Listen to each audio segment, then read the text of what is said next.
Continuamos con más información y lo habíamos anunciado a principio del programa.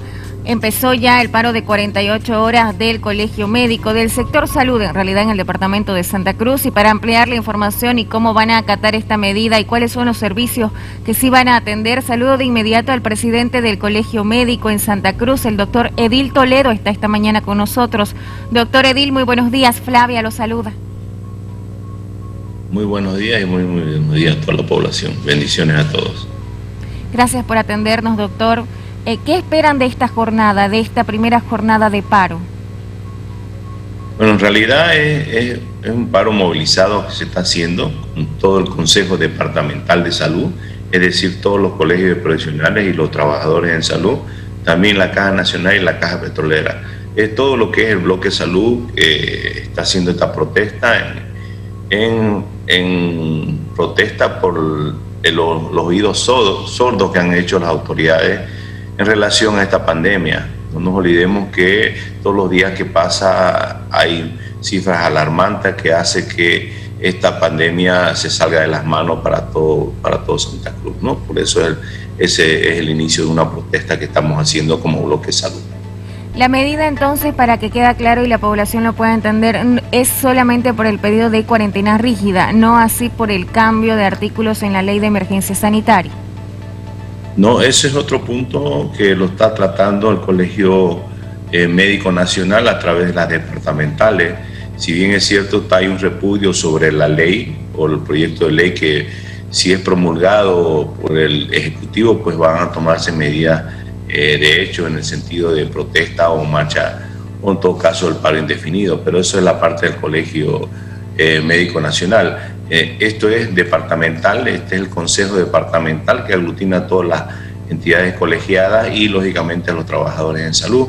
En el tema de que, si bien es cierto, hemos tenido una infinidad de reuniones con las autoridades, diciéndole técnicamente y científicamente cuáles son las posibles medidas que deberían tomar ellos como autoridades. Una de ellas pues era la cuarentena mínimamente 14 días, basado en varios indicadores, como por ejemplo la tasa de letalidad, por ejemplo la tasa de ataque, el índice ocupacional de cama, en fin, una infinidad de indicadores que hace de que las autoridades deberían realizar alguna medida más drástica. Si no quieren el tema de la cuarentena rígida, pues entonces hagan otras medidas de impacto que haga que disminuya esta curva que está en ascenso. Por ejemplo, el tema de los mercados, el tema de los horarios, el tema del transporte, de las áreas públicas, en fin, una infinidad de normas que podrían hacer ellos para que esta cadena de contagio comience a disminuir y lógicamente esta curva no vaya en ascenso. Entonces ese es el pedido, ese es el reclamo que hacemos de protesta en realidad por todas estas medidas que no se están tomando y lógicamente la curva sigue en ascenso. Doctor, por parte, por ejemplo, del presidente del Senado han habido críticas hacia el sector por haber acatado esta medida de paro.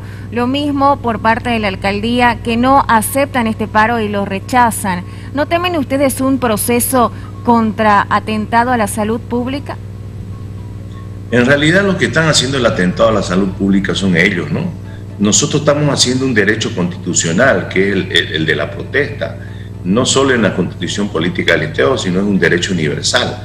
Es más, lo que están haciendo en realidad el atentado a la salud pública son ellos porque no están tomando medidas drásticas para que la salud pública en un país, en todo caso en este departamento, comience a disminuir. No nos olvidemos que todos los días escuchamos que hay cifras alarmantes en caso de muerte, ¿me entiendes? Si no se toman medidas, en realidad son ellos los que tienen que tomar estas medidas y ellos son los que están haciendo un atentado a la salud pública. Nosotros no estamos dejando de atender las emergencias.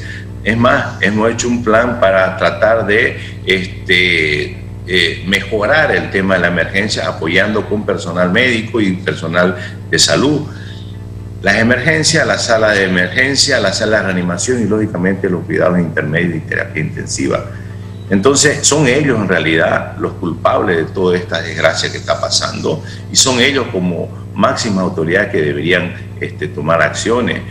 ¿Por qué? Yo le pregunto a las mismas autoridades y también le pregunto a la población, ¿Por qué en 2020, cuando había un pico alto, se tomaron medidas drásticas, de hecho, para disminuir la cadena de contagio?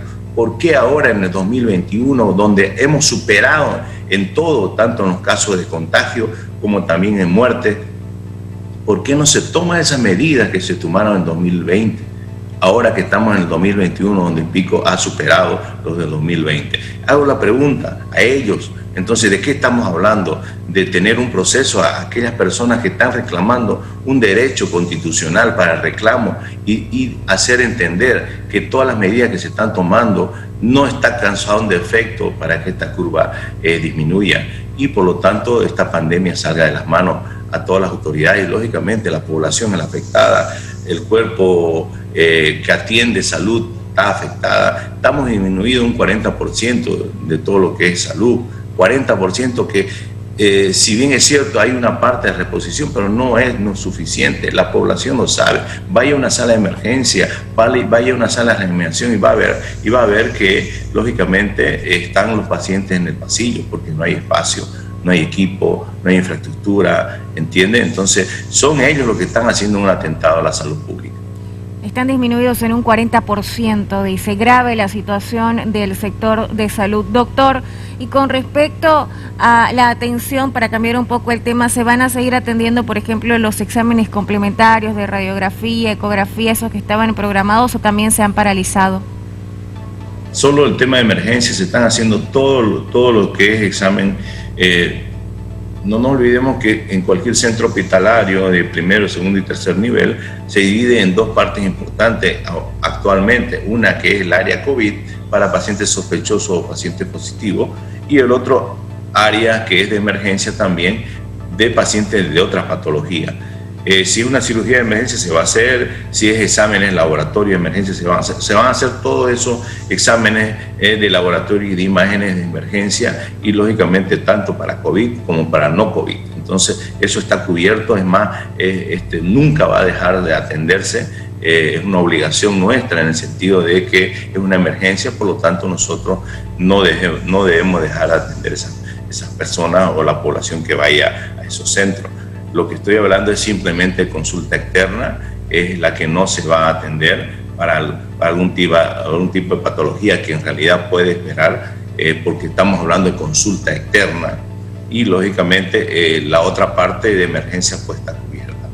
Doctor, para finalizar, ¿cuáles son las siguientes determinaciones que ustedes van a tomar en caso de que no sean escuchados ni por la gobernación ni por la alcaldía? Bueno, como le dije, este es un consejo departamental, son determinaciones que se tienen que hacer en conjunto. Nuevamente le explico a la población y quiero que no lo tomen a mal, si bien es cierto, a veces somos criticados, pero siempre el sector salud, no nos olvidemos el Código Penal, cuando a veces fuimos criticados con unos artículos y al final toda la población se dio cuenta que era un engaño, que era una cosa que nos estaban queriendo imponer. Lo mismo está sucediendo también aquí en el tema de la pandemia, en el tema de la ley sanitaria. Entonces son pedidos que hacemos para ellos y por ellos. Entonces la determinación lo vamos a tomar cada colegio y lógicamente se va a consensuar y va a ser un voto resolutivo.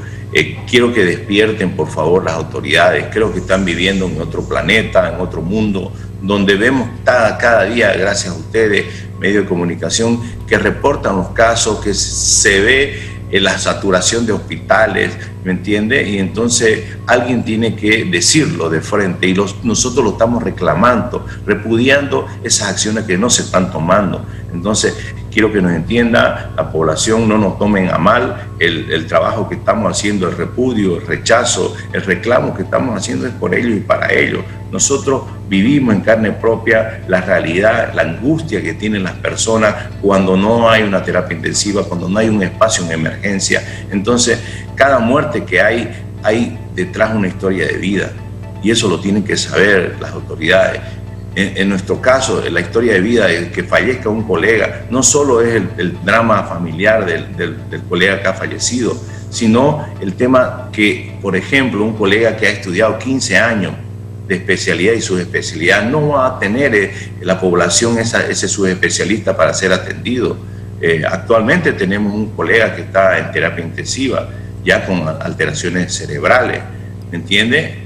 Cirujano oncólogo, que son escasos en esta población. Imagínense que pase lo peor. Entonces, eso es la realidad que debe saber la población, esa es la realidad que estamos viviendo actualmente.